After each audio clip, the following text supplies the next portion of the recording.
내마녀의 날이 오면 시장이 출렁거린다. 3월, 6월, 9월, 12월 이 날이 되면 주식시장이 이상하게도 요동을 칩니다. 내마녀의 날이라고 불리는 선물 옵션 동시 만기일 때문인데요. 주가가 급락하거나 급등하는 이유 그냥 우연일까요? 왜 시장이 급변할 때마다 내마녀의 날이라는 말이 나오는 걸까요?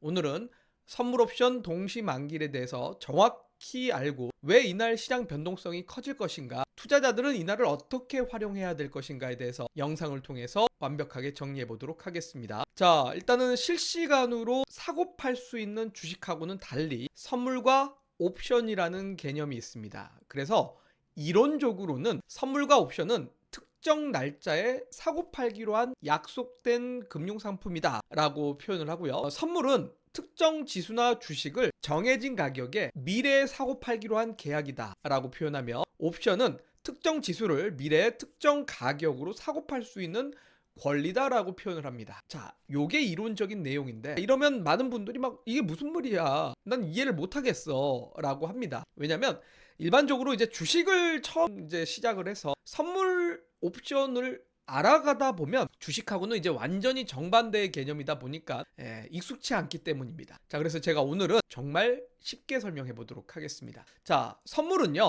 특정 가격으로 미래에 사거나 팔기로 약속하는 계약입니다.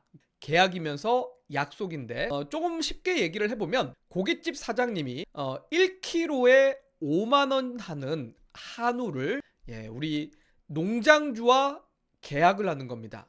3개월 뒤에 똑같이 1kg에 5만 원에 나는 구입하겠다라고 계약을 하는 겁니다. 하지만 3개월 뒤에 가격이 어떻게 변할지는 알 수가 없습니다.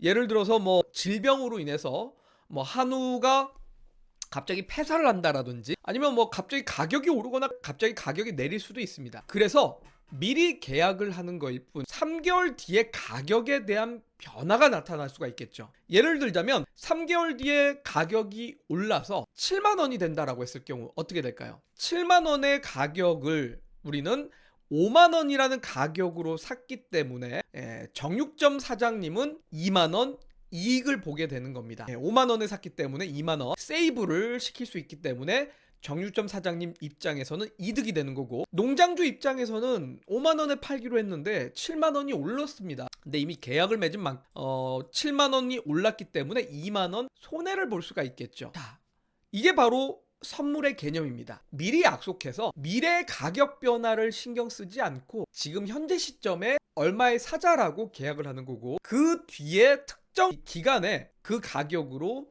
거래를 하는 겁니다. 자, 예를 들어서 다시 이제 가격이 3만 원으로 만약에 3개월 뒤에 가격이 내려갔다라고 하게 될 경우에는 당연히 매수자인 정육점 사장님이 손해를 보게 되죠. 5만 원에 샀기 때문에 3만 원인 거를 2만 원 더 주고 산 거라 손해를 보게 되는 거고, 자, 농장주 입장에서는 한우 가격이 1kg에 3만 원인데 5만 원에 팔게 되는 거니까 이득을 보게 됩니다. 자, 바로 선물이라는 건 미래의 가격 변동성을 대비해서 미리 약속하는 거래입니다.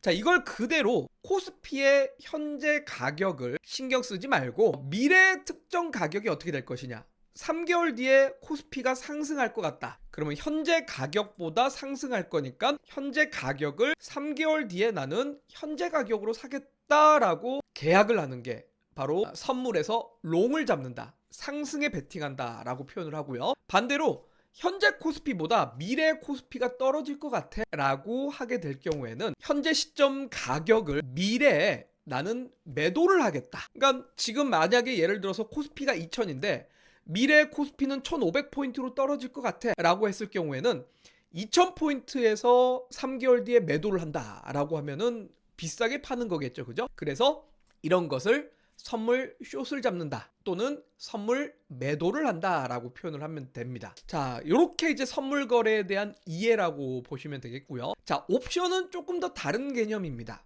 선물은 계약입니다. 계약이라는 건 반드시 지켜야 됩니다. 이미 3개월 전 현재 계약을 맺었기 때문에 3개월 뒤에 나는 안 할래요 라고 계약 취소를 할 수가 없습니다. 무조건 이행을 해야 됩니다. 자, 그런데 옵션이라는 건 뭐냐면 우리가 좀 더 쉽게 이해를 하기 위해서 방탄소년단 티켓, 콘서트 티켓을 나는 현재는 콘서트 티켓이 10만 원인데 3개월 뒤에 10만 원으로 살 거야 라고 계약금을 걸어두게 되는 거. 예를 들어서 우리 실생활에서도 호텔이라든지 여행 숙박지 같은 곳을 다 계약금을 걸어두지 않습니까? 자, 나는 3개월 뒤에도 현재 가격인 10만 원으로 살 거야 라고 계약금 만 원을 걸어두는 거. 요게 옵션의 개념입니다. 자, 그런데 3개월 뒤에 사람들이 이 티켓을 너무 이제 사고 싶어서 예를 들어서 암표를 파는 겁니다. 일단은 지금 10만 원에 산 사람들이 3개월 뒤에 막 가격이 올라가서 30만 원에 판다라면 어떻게 될까요? 사고자 하는 사람 입장에서는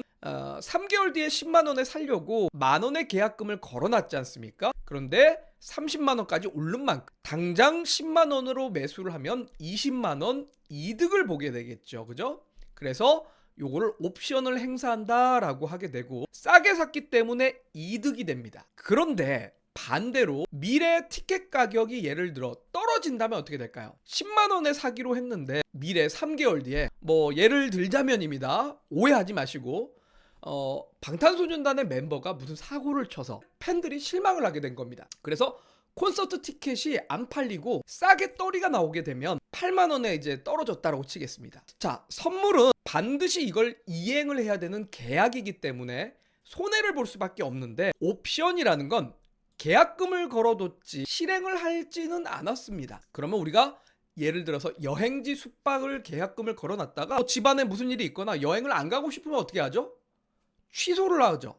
그렇기 때문에 계약금만 돌려받지 못할 뿐 이 10만 원을 구매한 게 아닙니다. 자, 그러면 티켓 가격이 8만 원으로 내렸을 경우에는 우리가 10만 원에 살 이유가 없죠. 그래서 계약을 포기하게 됩니다.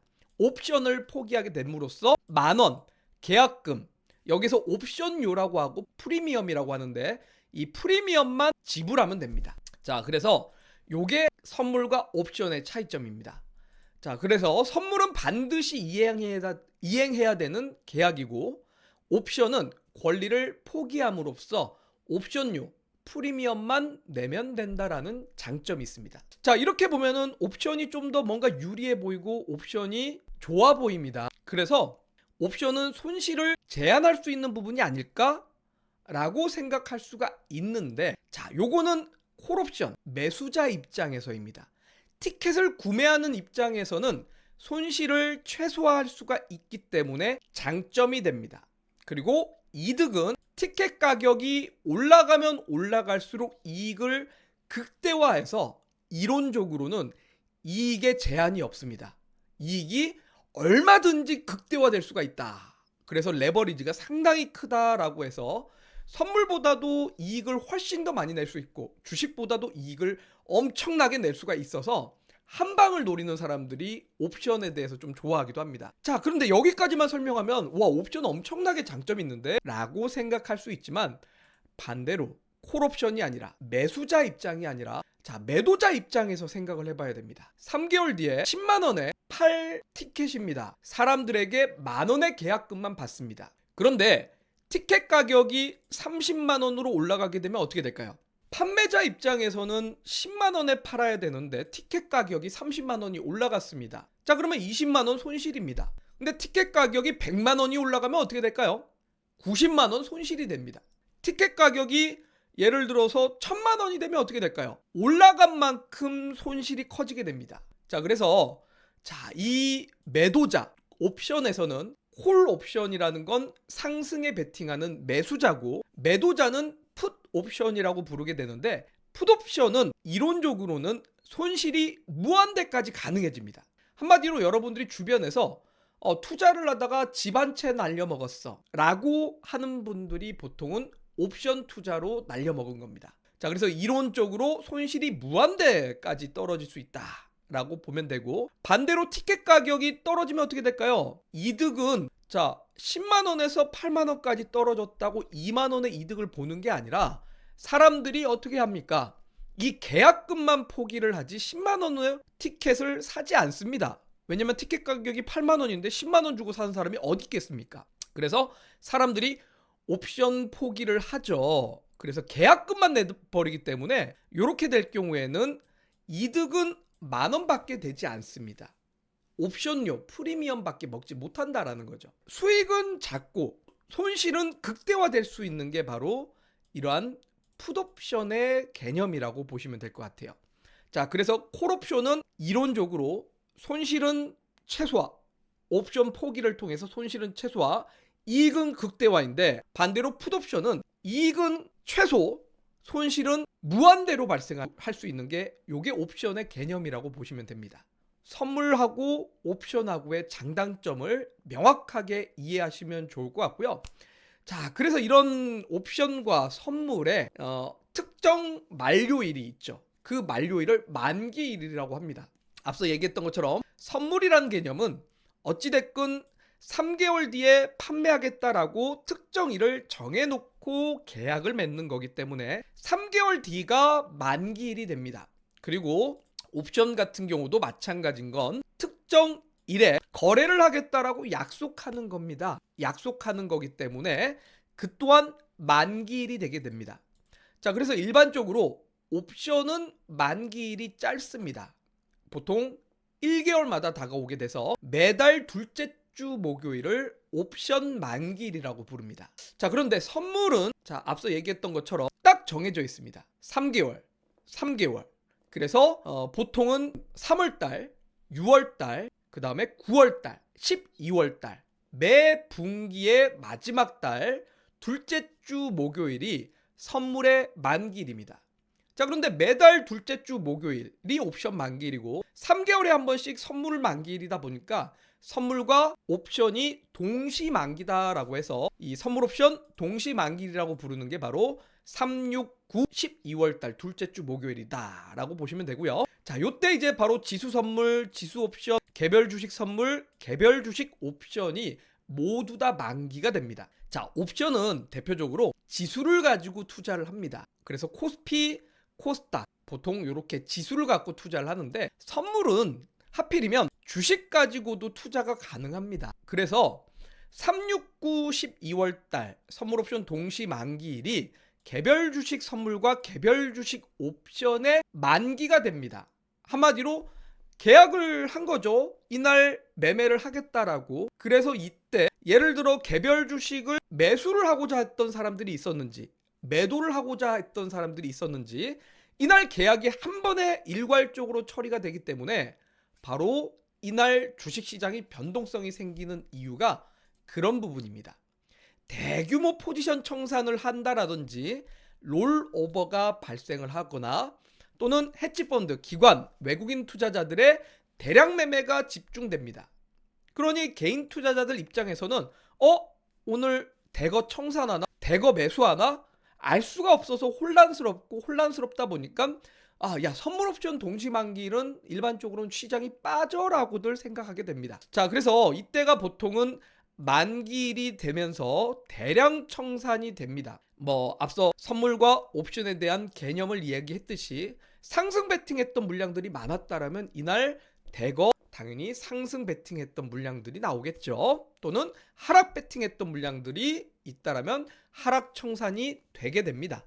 그래서 기존 포지션을 청산하거나 새로운 롤오버 전략을 기관 외국인들이 실행함으로써 주가의 변동성이 생겨서 이날 보통 일반적으로는 오후장에 시장이 빠진다라든지 동시 호가 들어가는 3시 20분부터 이상한 호가들이 막 발생을 하기 시작하는 이유가 바로 이러한 이유에 있다라고 보시면 되겠고, 그러다 보니까 이제 프로그램 매매가 특정 가격에서 대량으로 좀 실행을 하게 됩니다. 그래서 갑자기 단기 급등이 나온다라든지 단기 급락이 나오는 경우들이 많다라는 점도 이해를 하시고 내마녀의 날이 다가올 때마다 마음의 준비를 좀 하실 필요가 있고요. 개인 투자자들은 사실은 일반적으로 선물 옵션을 하는 비중이 많지 않습니다.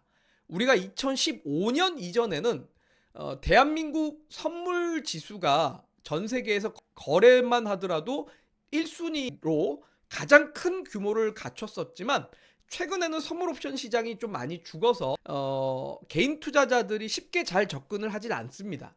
하지만 선물 옵션 동시 만기일만 다가오면 단기 변동성이 크다라는 부분 때문에 투자 심리적인 측면에서 패닉 매도를 한다라든지 아니면 급등을 쫓아가는 수급들이 많아진다라는 점이 심리적으로 작용하면서 주가의 변동성을 만든다라고 보면 됩니다. 자, 그러면 이럴 때 어떻게 우리는 대응을 해야 될 것이냐? 일반적으로 선물 옵션 동시 만기일 날 오후장에 쭉 단기 급락하는 종목들은 재밌게도 다음날 다시 반등을 하게 됩니다.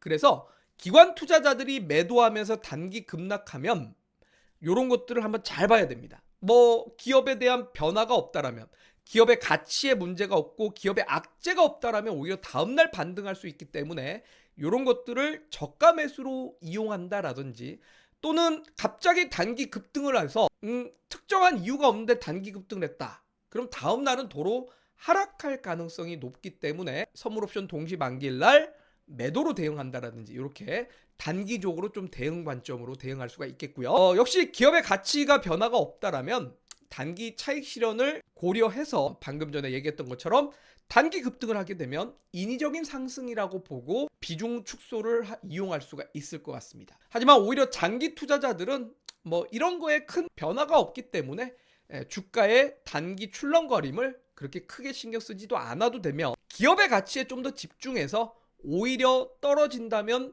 추가 매수나 분할 매수를 할 수 있는 기회로 활용을 해보셔도 좋을 것 같고, 그렇기 때문에 그러한 변동성들을 굳이 흔들거리면서 내 마음도 흔들거릴 필요는 없다라고 생각됩니다. 자, 그래서 내만여의 날 선물 옵션 동시 만기일에 대한 개념을 좀 이해하시고 그 변동성을 어떻게 이용할 것이냐, 기관들과 외국인들의 대량 매매로 인해서 단기 출렁거림이 발생할 텐데 내가 단기 트레이드였냐 아니면 장기 투자자냐에 따라서 대응 방법도 한번 그때그때마다 고려하시면서 오늘의 영상을 잘 이용해 보시면 좋을 것 같습니다. 자, 오늘 영상 이렇게 설명을 드렸는데요. 여러분들 선물 옵션 동시 만기일 어떤 개념인지 꼭 이해를 하셨으면 좋겠고, 이 영상이 도움됐다면 좋아요와 구독 버튼 꼭 눌러주시도록 하고요. 저는 다음에 뵙도록 하겠습니다.